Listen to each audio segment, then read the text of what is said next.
Muy buenas a todos. Comienza aquí la segunda jornada de Intelcon. Estamos aquí en este congreso dedicado a la ciberinteligencia, a todos estos temas que tanto nos gustan y que ya por cuarta edición, por cuarto año consecutivo, gracias a los organizadores de Intelcon, pues está en marcha. Ayer tuvimos una intensa jornada, pasaron por aquí muchísimos invitados e invitadas que dejaron su conocimiento. Y hoy no va a ser menos. Hoy ya tenemos preparadas unas sesiones súper intensas, y hablo en plural, no solo porque haya muchos invitados previstos a pasar por aquí, sino porque estamos ya en paralelo en las dos salas de Intelcon. Entonces, como digo, toca elegir a un lado, a otro, en simultáneo, ¿no? Depende de la persona, pero bueno, que sepáis que aparte del directo, la posibilidad la tenéis en el directo de poder hacer llegar en tiempo real esas preguntas, dudas que tengáis hacia los invitados sobre los temas que están exponiendo, pero que luego van a quedar los vídeos, con lo cual allí pues la opción, ¿no?, de, ay, si opto por esta me estoy perdiendo la otra, no nos perdemos nada, porque luego quedarán los vídeos, se editarán, se trocearán y se pondrán a disposición en el canal de YouTube de Intelcon. Así que, bueno, pues me presento, bueno, también estoy aquí hablando y no me presento ya, yo ya doy por hecho como ayer en la primera jornada. Mi nombre es Yolanda Corral, voy a estar acompañando a lo largo de toda esta jornada y la que queda de mañana a todos los invitados que pasen por aquí por sala 1 de Intelcon. Y bueno, vamos ¿no?, a ir ya dando paso a los primeros invitados, porque tienen tanto que contar que finalmente, conociendo muchísimos de ellos desde hace ya mucho tiempo, sé que luego todo el tiempo se va a reducir a, ¿no?, a poquita cosa, por decirlo de alguna forma. Para mí es un placer dar la bienvenida aquí a la siguiente invitada, o a la primera invitada que abre la jornada 2 aquí en Intelcon, Ruth Sala, a la que le tengo un gran aprecio, yo digo que admiración profesional a todo el mundo, y luego ese aprecio, ¿no?, ya hacia la persona, cuando ya conozco qué hay detrás de ese profesional, y con Ruth tengo el gusto de conocer qué hay detrás de ese profesional, y la capacidad humana supera, ¿no?, si como profesional es mucho, como persona pues muchísimo más. Y es un gusto, Ruth, darte la bienvenida aquí a Intelcon. Gracias, Yolanda, porque el placer es mío, y quería dar las gracias también a la organización por ceder este espacio para compartir un poco del conocimiento y de temas de investigación, ¿no?, sobre todo en el ámbito jurídico, muy jurídico. ¿Se ve la pantalla? ¿Quieres que la compartamos? Ahora mismo se ve la pantalla, ya, yo te estoy aquí dando la bienvenida. Pues yo ya me doy carreta. Aquí Ruth a piñón quiere aprovechar todo lo que es su tiempo, a piñón. Las posibles preguntas que tengáis hacia Ruth durante pues toda la exposición que va a hacer, yo os las trasladaré al acabar, ¿vale? Las vais poniendo en el chat en YouTube. Nos vamos a centrar, es que tú ya ibas como muy en el valor probatorio del informe de inteligencia. Entonces, lo que tú decías, pero la pantalla sí, la pantalla no. La pantalla está toda preparado, ¿vale? O sea, bueno, eso de decir, está todo preparado, pero ¿por qué no la vemos? Yo la estoy viendo y no se ve en pantalla en grande, Ruth. Ahora. Vale, quiero decir, ahora, yo digo, pues aquí que habíamos probado ya todo, pero esas cosas de los imprevistos, los duendes siempre están sueltos, siempre lo decimos, y es un poco así. Bueno, Ruth, ahora ya sí que sí, una vez hecha la bienvenida a la presentación, ¿vale? A una, pues abogada penalista especializada en ciberdelincuencia, muy conocida también en muchas, ¿no?, compartiendo su conocimiento en muchos congresos, jornadas, etcétera. O sea, una fuente de sabiduría en el mundo jurídico relacionado con la ciberseguridad, que ahora cada vez hay muchos más, pero ya lleva muchos años y lleva un bagaje atrás que ya veréis cómo ahora nos lo va a traer aquí a la sala con esta conferencia, con esta charla que tiene preparada. Así es que, Ruth, sin más dilación, ahora sí que sí, te dejo todo tuyo y te trasladaré las posibles preguntas al final. Bienvenida. Muchísimas gracias, Yolanda. Gracias a todos por asistir a esta sesión. Quería compartir, sí que va a ser un poco bastante en diagonal, esta pildorita de hoy, que es el valor probatorio del informe de inteligencia, forma parte de una investigación muchísimo más amplia que tiene relación con la ciberinvestigación y con el ciberpatrullaje. Pero esta pildorita, precisamente del informe de inteligencia, quise centrarme un poco en ella, pensando en que desde el punto de vista tecnológico o en este entorno de congresos pues, dedicados a OSINT y a la investigación y a la ciberinvestigación, sí que tenemos como aparentemente, bueno, muy claro lo que son pues, los desarrollos software, para qué nos sirven, cómo los puedo utilizar. Incluso todos los ponentes pues, van facilitando herramientas, desarrollos, técnicas de investigación para obtener resultados. Pero el tema es, al final, que estos resultados tienen que ir una de dos, o materializados en un informe para una empresa particular como una investigación privada, o se tienen que materializar para ser depositados en un procedimiento judicial.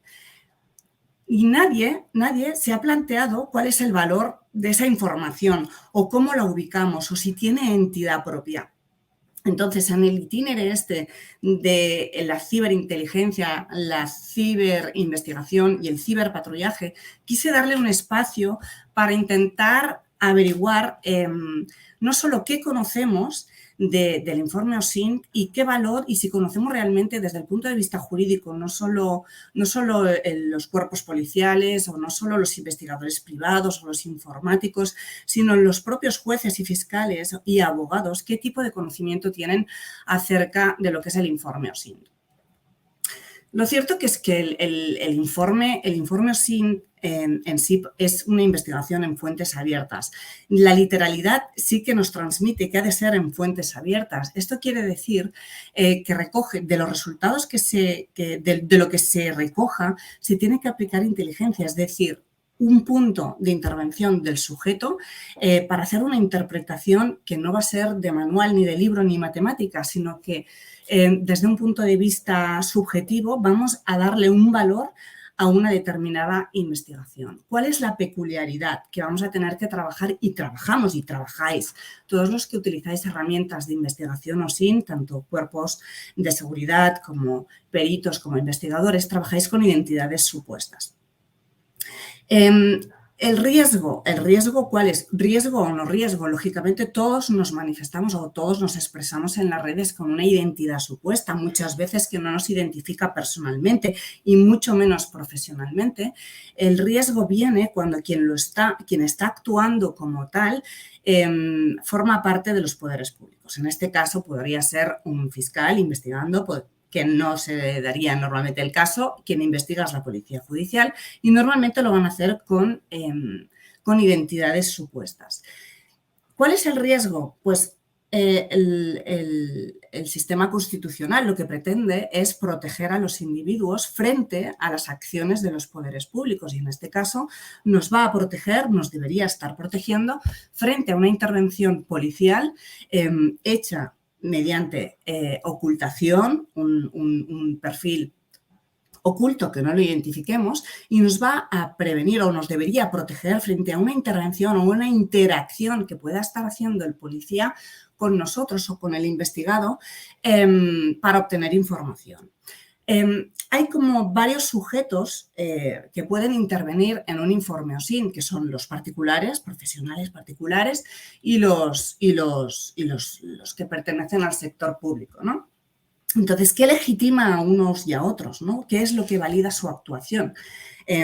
Lógicamente, en los poderes, la policía está facultada pues, por su propia ley orgánica de fuerzas y cuerpos de seguridad del Estado, derivada de la Constitución, y que deriva y ¿qué legitima a los sujetos, a los otros, a los particulares, a un perito? Pues su propia profesión, el ejercicio de su propia profesión. Sin embargo, cualquiera sin conocimientos, incluso yo, sin conocimientos específicos, técnicos, no hay ninguna formación reglada, por así decirlo, vamos a simplificarlo, para ser experto en OSINT. Cualquiera podría hacer una investigación en fuentes abiertas. Con lo cual, si cualquiera, entre comillas, podría hacerlo, ¿qué valor tiene esa información, ¿no? Aquí está, creo que es la clave, ¿no? Si bien INCIBE, por ejemplo, INCIBE hace una definición, ¿no? Pues ¿qué es OSINT, ¿no? ¿Qué es un informe OSINT?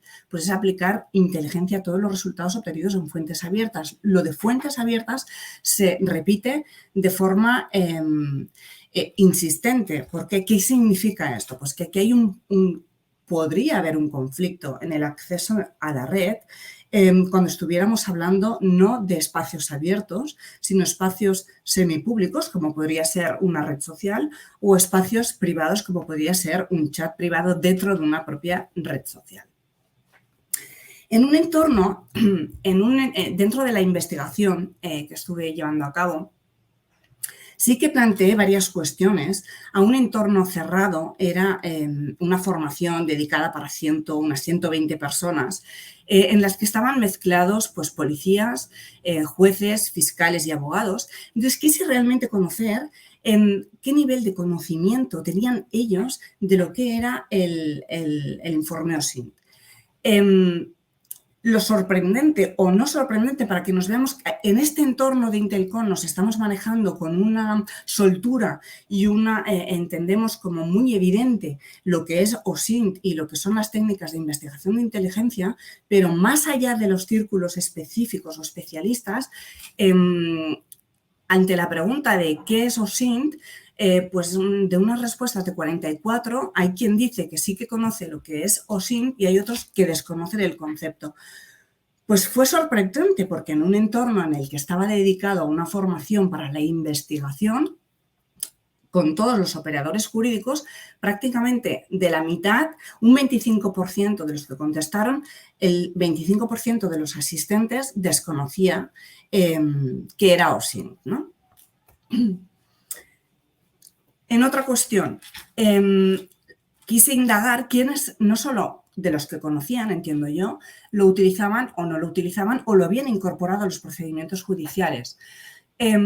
Hay de 36 respuestas, unas 13 respuestas que decían, entendí que eran del ámbito policial, la primera y la última, que dicen, me valgo de ellos para aportar prueba al proceso judicial, y la última, nunca hago aportación de prueba mediante un informe OSINT. Desde el ámbito judicial entendí que eran fiscales o eran jueces o incluso eran operadores, eran letrados. Dicen, lo admito, los jueces decían, lo admito como prueba documental para ser valorado en la vista oral. Es decir, que está solo calificada como documento, no es ni siquiera una calificación de pericial. Otros contestaban que lo admito como pericial para ser valorada en la vista oral. Aquí está la clave.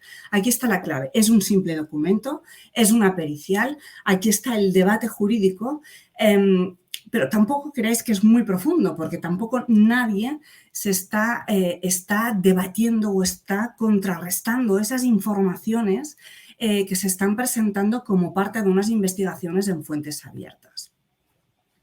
En cuanto a la aportación a la prueba mediante OSINT, quise saber, bueno, quién utilizaba, ¿no? Hay quienes, en su gran mayoría, nunca aportaban este tipo de pruebas, este tipo de informes, con lo cual no estamos tan actualizados en el sentido de hacer una aportación investigando en la red.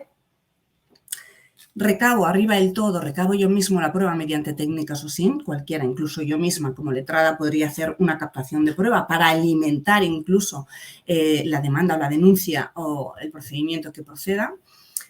Hay muy pocos que contratan a terceros para elaborar este tipo de informes, que podrían ser bien investigadores privados o podrían ser peritos informáticos. Y por último, otra cuestión, decían, por mi condición de profesional no es necesario plasmarlo en un informe OSINT como tal, ¿vale? O sea que a veces la misma condición de perito no hace falta o no es necesario que cree ese informe denominado informe OSINT, simplemente con un informe pericial por su propia denominación como profesional es plenamente válido. Pero lo que es representativo es que de los que contestaron, la gran mayoría no utiliza, casi la mitad, no utiliza este tipo de informaciones para hacerlas valer en juicio. La realidad práctica del informe OSINT, ¿cuál es? Que estamos desde un punto de vista de investigación, estamos recabando información de fuentes abiertas, en teoría, fuentes abiertas al público, y que estamos investigando también en espacios que representan lo que llamamos, desde el punto de vista de investigación penal, una gran oportunidad criminal, ¿no? Quiere decir que el espacio en la red se ha amplificado la actividad criminal, y además con una agravante, que damos por hecho que todos tenemos competencias para investigar, tenemos competencias para interactuar con los usuarios.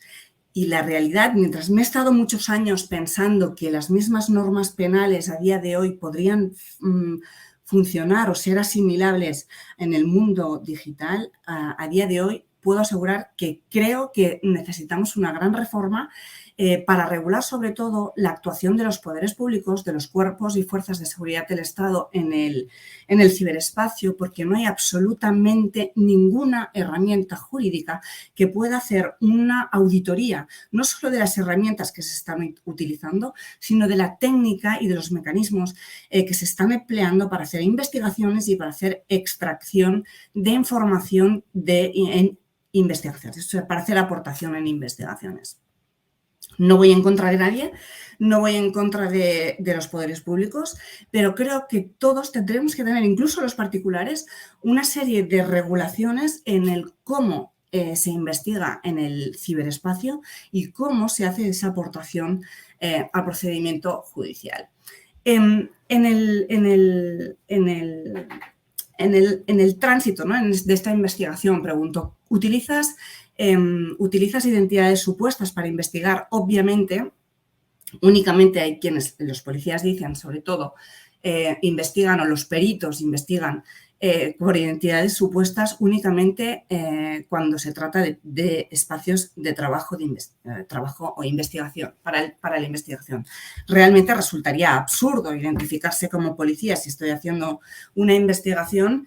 Lógicamente, esos intercambios de datos, intercambios de fotografías, intercambios de documentos no se darían si supiera el investigado que el interlocutor está siendo un agente policial o X.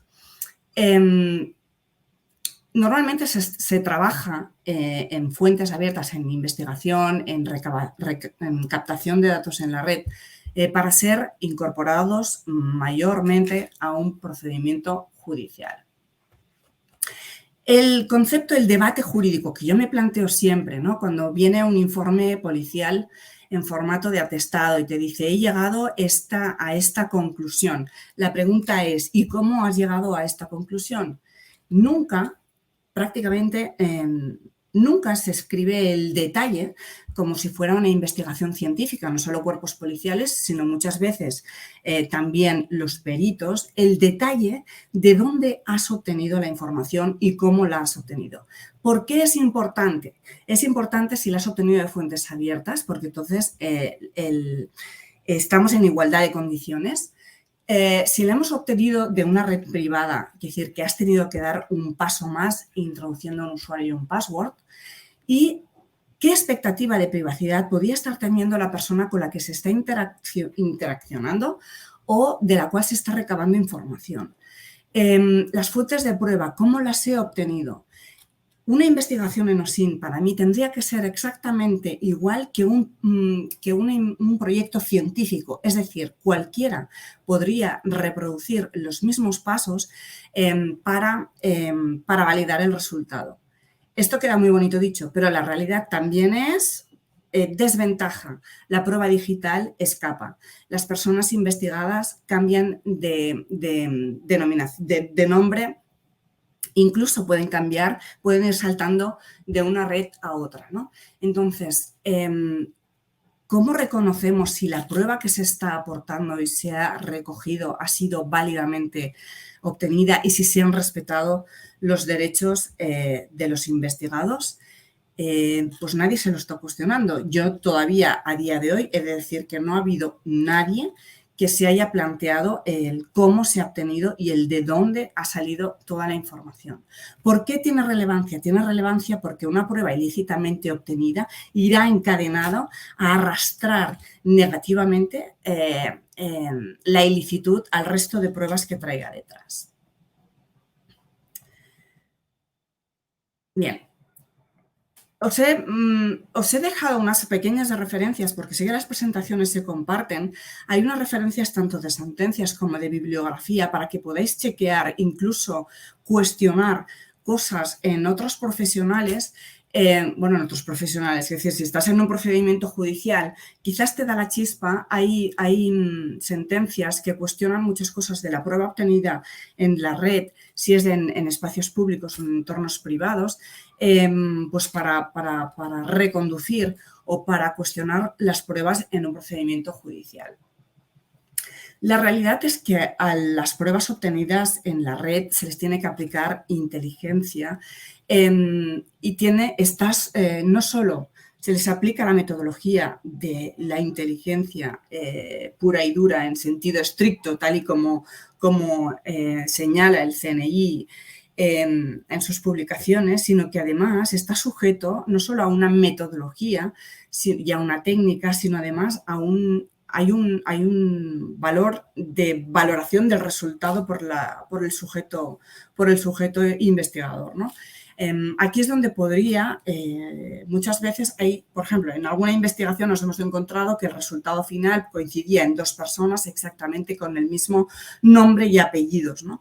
Y cómo apuestas por qué es una y no es otra, ¿no? Entonces, bueno, ahí hay a veces una tirada de dados y a veces pues hay un pequeño indicio que dices, bueno, quizás apuesto más por este que por otro y cuando has tomado esa decisión, pues ahí viene el proceso, el riesgo de que sea la buena o sea la mala, ¿no?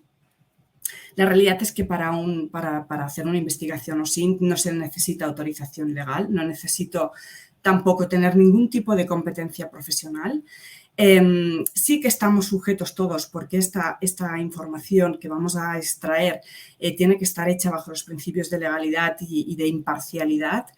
Si estamos en el punto de vista de los poderes públicos, pues deberíamos de hacer captación de esa información desde el punto de vista de la ética, ¿no? Y no solo de las competencias que tengo asignadas por mi propia normativa.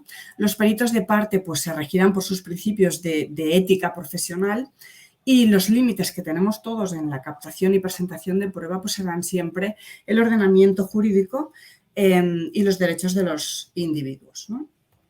Desde el punto de vista de los sujetos que intervienen en las investigaciones, intervendrán pues, por denuncia, querella, por noticia criminis, por autorización judicial, etcétera, ¿no? Entonces, ¿dónde se incorporará esta información? Se incorporará en el atestado policial, ¿no?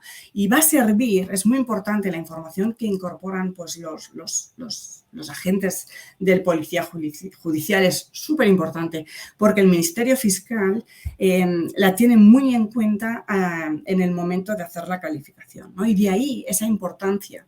Teniendo en cuenta que Fiscalía siempre va a pedir unas penas muy altas, es importantísimo que esa información que haya extraído la Policía Judicial sea respetando los derechos de los individuos, ¿no? La pregunta es, ¿una prueba preconstituida? También es otro debate, ¿no? Más jurídico. ¿Es una prueba anticipada? ¿Es una prueba preconstituida? Como si fuera el soplar en un etilómetro. Esa es una prueba preconstituida porque no se puede reproducir. ¿Es preconstituido un informe OSINT? Pues quizás sí, porque la prueba digital es muy dinámica y es imposible volver a reproducir esa investigación en muchas ocasiones, ¿no? Saludo a Selva, que con ella he colaborado muchísimas veces. Con ella hemos hecho informes y periciales de muchas veces de juego de cartas, de me la juego a este, y muchas veces ha funcionado. Gracias, Selva, por tu aportación, te lo digo a años después. Y ahora, para seguir un poquito, ¿no? con el conocimiento que tenemos todos, ¿no? La pregunta era, ¿se permite bajo identidad supuesta extraer información probatoria?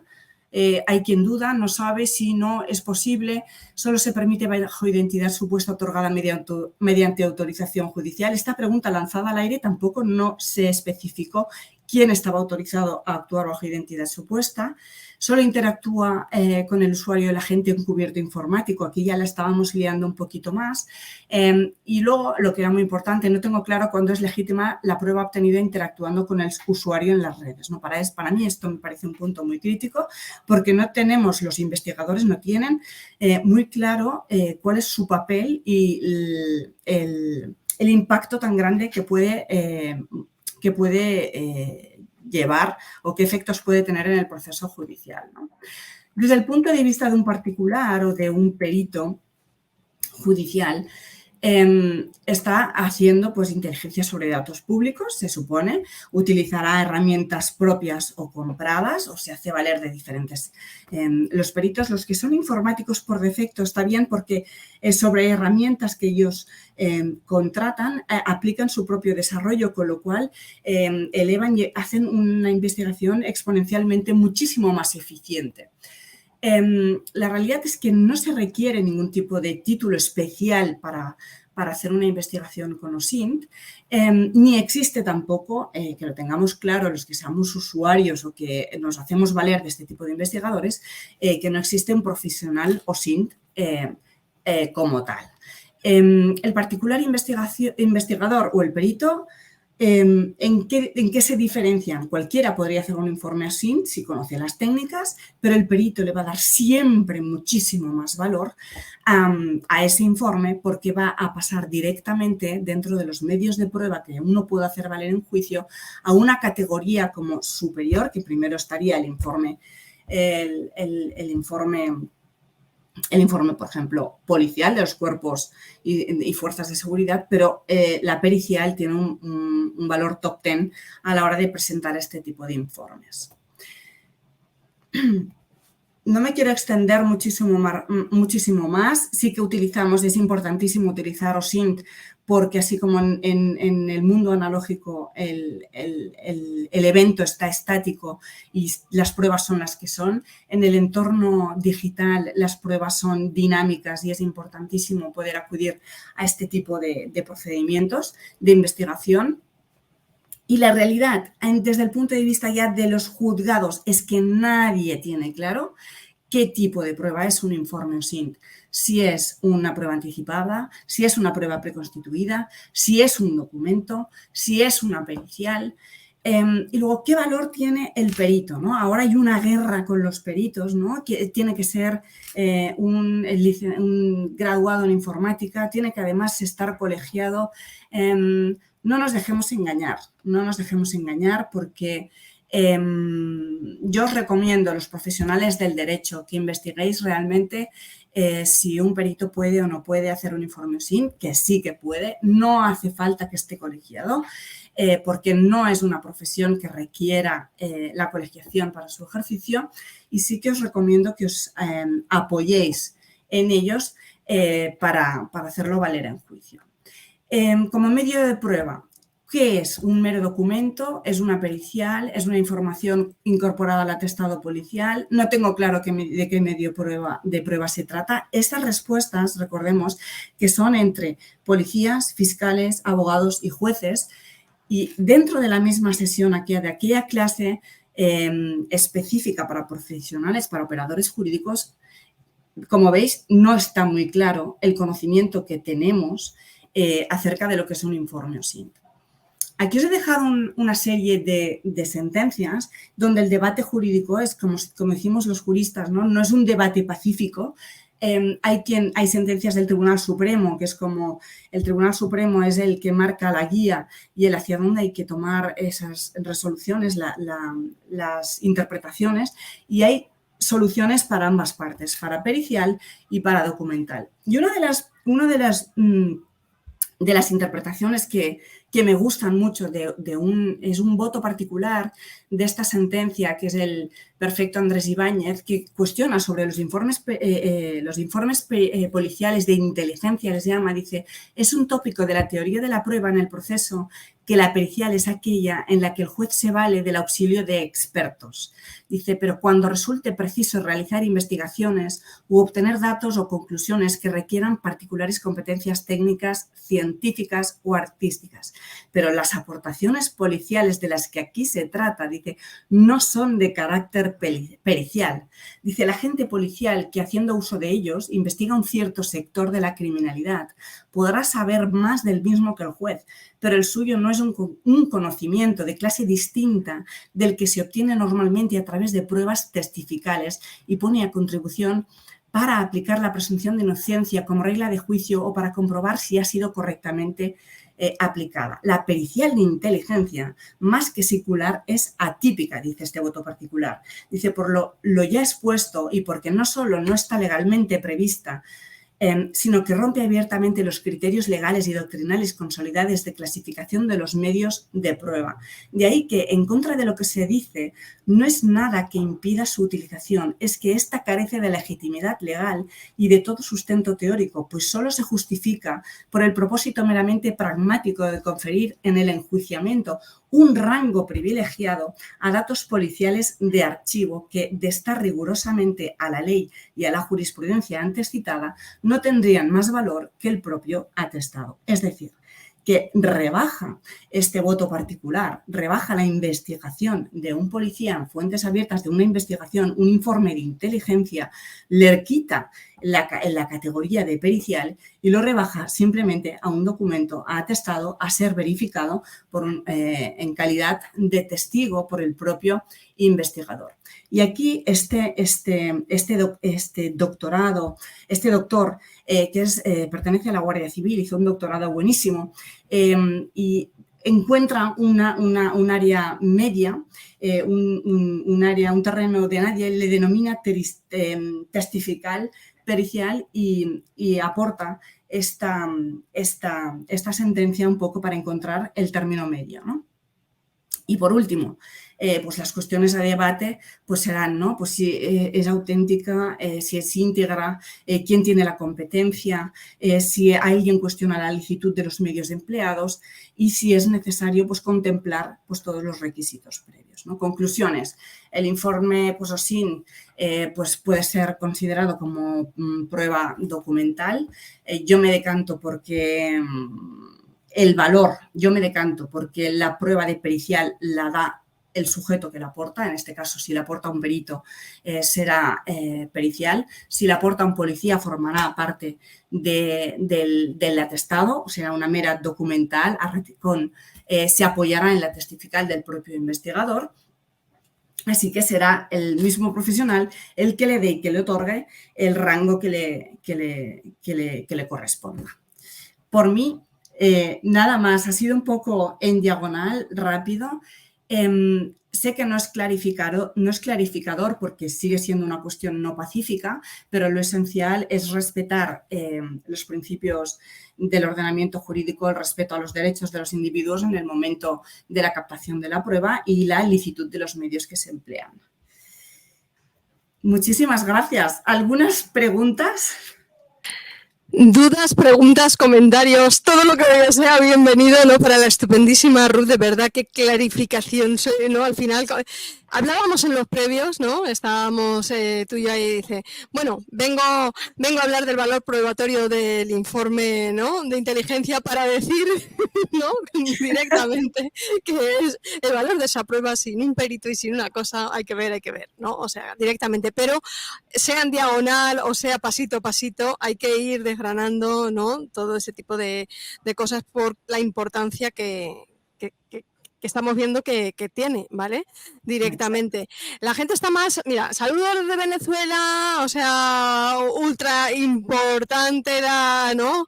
La ponencia de Ruth, obviamente ahí que iba a faltar. Tenemos un montón, pero la gente, sí, la gente está muy a escuchar más que a preguntar. Cuando es el valor, cojo palabra del título de tu ponencia, cuando es el valor de que os tienen aquí para poder preguntar en vivo, que sí que has expuesto, como pasa con el resto de invitados, los diferentes contactos en los que luego te pueden hacer alguna consulta, pregunta y duda, porque mucha gente no lo estará viendo ahora en directo, lo verá luego en los vídeos, pero los que los estéis viendo, ¿vale?